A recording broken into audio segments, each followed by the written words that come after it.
بالله من الشيطان الرجيم بسم الله الرحمن الرحيم. Let me just... Verse 46 of Surah Al-Araf says, "And between the two groups there will be a partition." According to Ibn Jarir and other tafsir authorities, in this verse the word hijab means the same wall which has been called Sur in Salah al-Hadid. The top portion of the wall is known as Al-Araf because it is the plural form of Urf, and Urf refers to the top portion of everything as it is distinct and recognizable from a distance. From this explanation, we know that the top portion of the partition wall between paradise and hell is the Araf. Then the verse of the surah tells us that on the day of resurrection, there will be some people at this place who will be seeing the happenings in paradise and hell both, and will be talking to people on both sides. As for who these people shall be and why would they be made to stop here, it is something in which commentators differ and the narrations of hadith vary. But what is sound weight and acceptable with the majority of commentators is that these people will be the ones whose good and bad deeds will come out equal in weight on the scale of deeds. So because of their good deeds they will have their deliverance from hell, but because of their sins they would not have not been admitted into the paradise yet. And finally, they too will find entry into paradise because of the grace and mercy of Allah Ta'ala. This is what Sayyidina Hudhayfa, Ibn Masud, and Ibn Abbas from among the Sahaba, as well as other Sahaba and Tabi'een say. Then in it converge narrations of a hadith reported variously.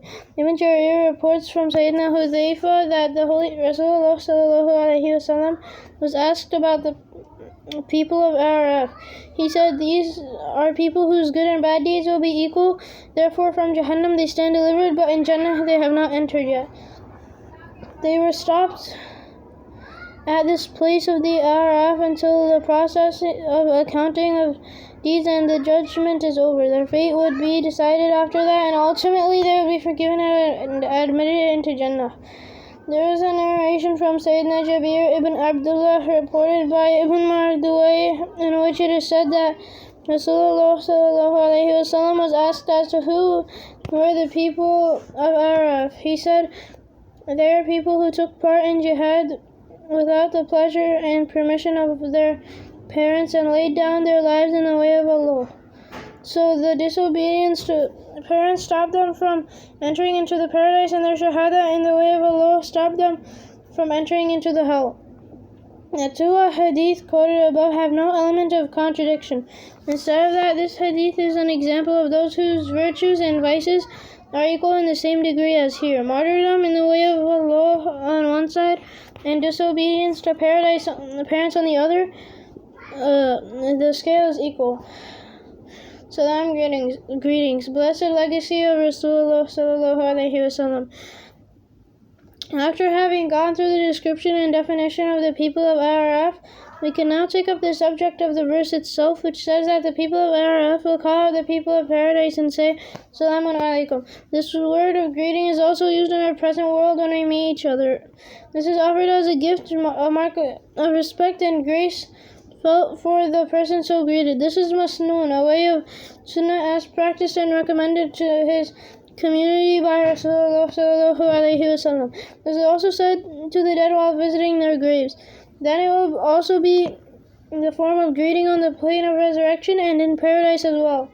But a closer look at the verses of the Quran and the narrations of hadith tell us that saying "Assalamu alaikum" is masnoon as long as we live in this world. Then, after having passed away from this mortal world, what is masnoon is saying "Salamun alaikum" without the letters alif and lam at the beginning of salam. The words to be said at the time of visiting graves, as mentioned in the Quran, also appear in this form. That is, "Peace on you, Salamun alaikum," for that you observed patience. Then, fair is the ultimate abode. And when the angels will receive the people of paradise, this word appears in the same form there too. Salamun alaikum, peace on you. You have done well, so enter in it to live forever. And here too the people of Araf will greet the people of paradise with the same words. Salamun alaikum.